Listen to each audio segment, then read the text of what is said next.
Komunikasi dan psikologi itu pastinya nggak terlepas. Karena dalam komunikasi ada yang disebut sebagai kekuasaan, atau di mana bisa kita katakan sosok tertentu itu lebih berkuasa dibandingkan sosok lainnya karena kemampuan komunikasi mereka. Jadi kemampuan komunikasi itu bisa mempengaruhi seberapa berkuasa lo dalam kehidupan lo. Di video hari ini kita bakal membahas 3 hukum kekuasaan dalam ilmu komunikasi yang kalau memang lo kuasain, lo bisa memiliki pengaruh yang cukup besar atau kekuasaan, dan pengaruh ini bisa lo gunakan entah itu untuk persuasi, entah untuk negosiasi, dan segala macamnya. Jadi sebelumnya kita bakal bahas terlebih dahulu dengan chapter yang pertama, yaitu adalah apa sih itu hukum kekuasaan. Kekuasaan pada definisinya berarti seberapa bisa lo melakukan sesuatu tanpa restriction atau batasan. Kalau misalnya orang bisa melakukan sesuatu yang lebih banyak, misalnya entah itu dia ke Korea besok, terus besok dia ke Amerika, dia misalkan ke mana gitu kan. Dalam konteks traveling, dia lebih berkuasa dibandingkan orang yang cuma bisa misalkan ke kota lain besok. Ya, misalnya besoknya ke pulau lain gitu kan. Karena kan bisa langsung ke negara, jaraknya kan lebih jauh. Atau mungkin misalkan ada orang yang bisa mencat seseorang, ada orang yang nggak bisa memecat seseorang, dan dia biasanya malah dipecat kebalikannya. Bisa kita katakan orang itu memiliki kuasa untuk bisa memecat orang tersebut. Jadi kuasa adalah dia bisa melakukan sesuatu yang pada umumnya orang banyak itu nggak bisa lakuin. Ya, makanya tipe-tipe kuasa terbanyak. Kalau misalnya lo mau cek di Stanley Academy di 3 Hour Communication, gue sering bahas ada kekuasaan yang contohnya misalkan influence, ya, jadi soft power, entah itu selebriti, artis gitu kan, dia bisa memiliki kuasa juga tapi soft power. Ada juga yang disebut dengan legitimate power, ya, kekuasaan yang memang berdasarkan langsung kepada lembaga hukum, ya, atau misalkan dari pihak pemerintahan atau mungkin Polri atau mungkin TNI. Jadi kekuasaan ini berbeda-beda macam-macam bentukannya. Nah, tapi kita bakal bahas ke dalam komunikasinya. Kita bakal fokus di sananya tuh, ya. Jadi gimana caranya lo bisa berkomunikasi kayak gue sekarang, tapi kita bisa pakai hukum-hukum kekuasaan. Jadi ketika kita berkomunikasi itu malah menambah kuasa kita. Itu gue sebut dengan soft power. Gue bakal mulai dengan hukum yang pertama, yaitu adalah hukum skarsitas. Skarsitas itu berasal dari kata ekonomi yang berarti kelangkaan. Jadi kelangkaan itu adalah skarsitas sebutannya. Definisi dari hukum skarsitas dalam komunikasi itu berarti semakin jarang lo berbicara, maka semakin bernilai pembicaraan lo nantinya. Jadi orang bakal lebih menganggap omongan lo lebih bernilai ketika lo tuh jarang berbicara daripada lo berbicara 24/7. Sekarang gini, contoh misalkan lo ngobrol sama teman lo, dan dia ngobrol terus-menerus dari A sampai Z, nggak berhenti-berhenti. Next time ketika dia ngobrol, lo kan pasti ngerasa kayak, ini orang nggak mungkin ngomong apa-apa lagi lah. Kayak, ya apa dia mau ngomongnya, semua hal juga diomongin sama dia. Tapi kalau misalkan ada orang yang jarang ngomong, dan next time ketika dia ngobrol, dia tuh bakal lebih meningkat value dari omongan dia. Nah, ini yang perlu kita perhatikan dalam kita berkomunikasi. Ketika berkomunikasi dengan seseorang, ya kan, yang wajib dipertimbangkan adalah apakah gue harus ngomong cukup banyak dalam konteks kali ini. Kalau yang gue omongin kurang membawa bobot, gitu kan, maka omongan lo tuh harus dikurangin. Kenapa? Karena contoh misalnya lo lagi meeting, ya kan, dan lo menggunakan banyak-banyak kata banget untuk menjelaskan apa yang lo maksudkan. Ya, misalnya lo lagi meeting sama klien lo, oh iya Bu, bener banget. Kalau misalkan menurut saya pribadi ya Bu ya, tadi kan kita sempat refer ya ke poin A ya Bu ya. Itu saya sih agak setuju Bu, tapi ya Bu ya, jadi lo pakai banyak kata untuk menyampaikan satu poin, yang dimana lo bisa bilang bahwa saya setuju sih Bu dengan poin Ibu yang pertama, dan kayak udah satu singkat, padat, dan jelas, tapi lo bikin jadi panjang lebar. Nah, ini macam-macam, ada yang mungkin karena rasa gugup, ada yang mungkin karena rasa nggak enak gitu kan. Tapi poin dari sini adalah, tolong perhatikan, lo tuh harus ngomong banyak atau enggak ketika lo berbicara. Ya.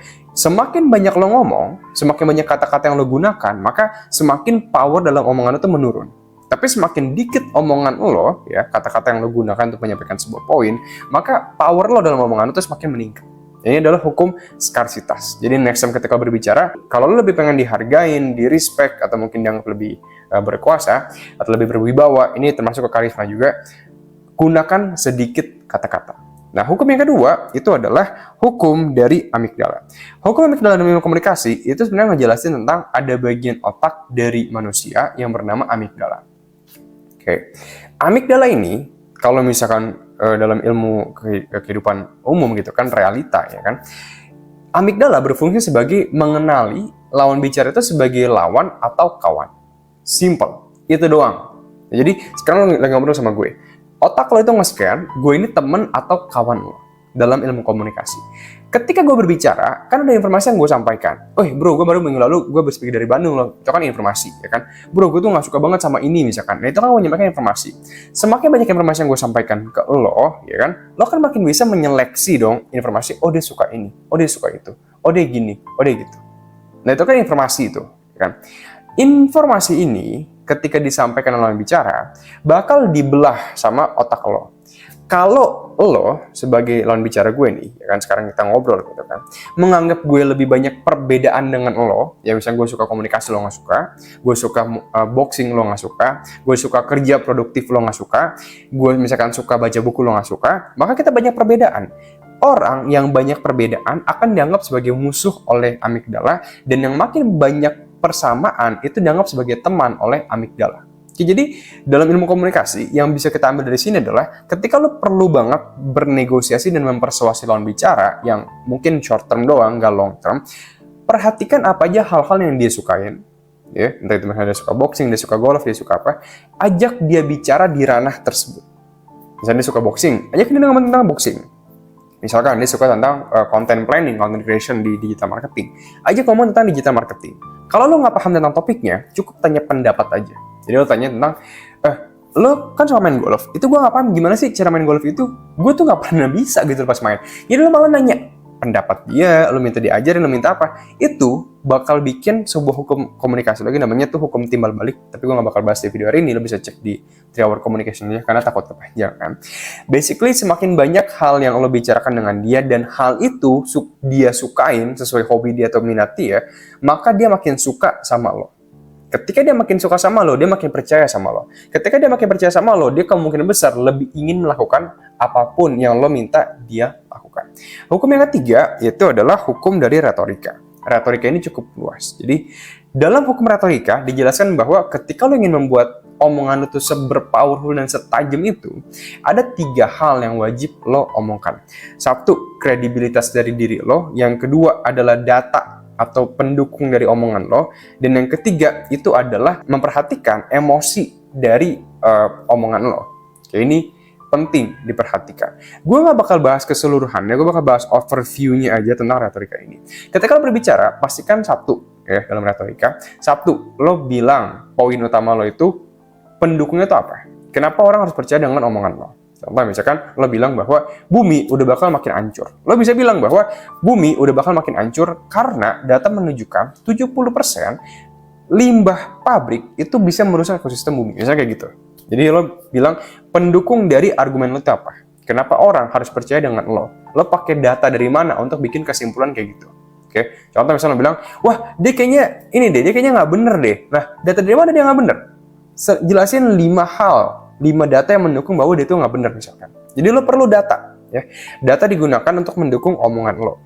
Yang kedua, selain data adalah ketika lo berbicara dengan retorika, perhatikan cara lo berbicara juga. Gue sering lihat bahwa ada orang yang kayak kalau ngomong itu kayak gini, jadi kita ngomong aja ya misalkan tentang retorika. Jadi retorika itu memang dari kita terus baca skrip gitu. Retorika adalah tentang lagi misalnya, datar banget omongannya. Nah, dalam berretorika bukan tentang apa yang lo bicarakan, tapi gimana cara lo membicarakannya. Itu hal yang patut banget diperhatikan. Gimana caranya lo membicarakan sebuah omongan dan lo menekankan pada kata tertentu yang memang pengen lo tekankan. Contoh misalnya lo bilang, gue pengen tekanin nih di bagian ada 3 hal. Daripada lo bilang, ada 3 hal yang akan kita perhatikan. Itu ngebosenin. Lo bisa bilang kayak, ada 3 hal yang akan kita bahas pada video kali ini. Jadi ada 3 hal, jadi lo ada tekanin nih di kata 3-nya ini lo, dibanting sedikit kata-kata lo. Jadi dalam retorika, pakai emosi ketika lo berbicara. Kalau misalkan sedih, ada 3 hal yang wajib kita renungkan. Nah itu lo pakai emosi sedih. Kalau senang, ada 3 hal yang wajib kita perhatikan dalam poin ini. Jadi lo pakai emosi dalam lo menyampaikan kata-kata lo. Oke?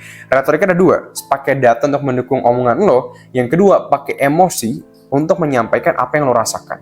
Jadi jangan malu kayak, oh ntar gue dikira kayak artis, gue dikira kayak aktor, gue kayak apa gitu kan? Enggak. Pakai emosi ketika lo menyampaikan apa yang ingin lo sampaikan. Itu bakal jauh lebih efektif. Nah, jadi bagi lo yang pengen belajar lebih lanjut tentang retorika, tentang etos, patos, logos, karena ini kan retorika kuno, lo bisa cek aja di 3 Hour Communication. Bagi lo yang mungkin ngerasa gugup, gagap, belibet, dan gak pede saat harus berkomunikasi, Di 3 Hour Communication lo bakal belajar gimana caranya berretorika, bikin orang bilang iya ke apapun yang lo bicarakan dan yang lo minta, mematahkan argumen lawan, dan juga bahkan memahami hukum kekuasaan dalam ilmu komunikasi dan persuasi. Lo bisa cek 3 Hour Communication di www.stanleyacademic.com, atau lo bisa cek aja. Karena ada banyak banget teman-teman kita yang awalnya nggak bisa berkomunikasi, sekarang jadi pede memulai pembicaraan dengan siapapun yang baru mereka kenal, dan bahkan dia tuh langsung kebanjiran teman gara-gara skill komunikasi dia meningkat drastis dalam 30 hari. Lo bisa cek di kolom komentar yang di pin komen atau mungkin lo bisa cari di Google www.stanleyacademic.com. Nanti bakal keluar di sana. See you!